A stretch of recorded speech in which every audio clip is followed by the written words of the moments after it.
జీలకర్ర మెంతులు వేపుకుందామండి. వేగినాయండి, రొట్టెలు వేసుకున్నాము. కొంచెం ఆయిల్ పోసుకుందామండి. పచ్చిమిరపకాయలు వేసుకుందామండి. మిరపకాయలు వేగినాయండి, తీద్దాం. ఇదే గిన్నెలో ఆయిల్ పోసుకుందామండి. గోంగూర వేసుకుందామండి. కల్లుప్పు వేసుకుందామండి. చూడండి, ఈ విధంగా గోంగూర వేగుతున్నది నూనెలా. గోంగూర వేగిందండి, తీసేద్దాం. ఇక రోట్లో వేద్దామండి. వెల్లుల్లిపాయలు వేసుకుందామండి.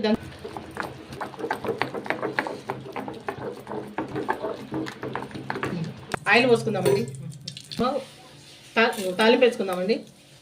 ఎండుమిరపకాయలు తాలింపు పచ్చడిలో పోసేసుకున్నాను.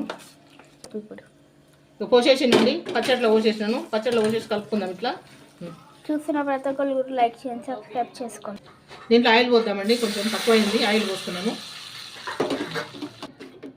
చూస్తున్న ప్రతి ఒక్కరు కూడా దయచేసి లైక్ చేయండి, సబ్స్క్రైబ్ చేసుకోండి నా ఛానల్ని. గోంగూర పచ్చడి సూపర్గా ఉందండి. గోంగూర పచ్చడి చాలా సబ్స్క్రైబ్ చేసుకోండి.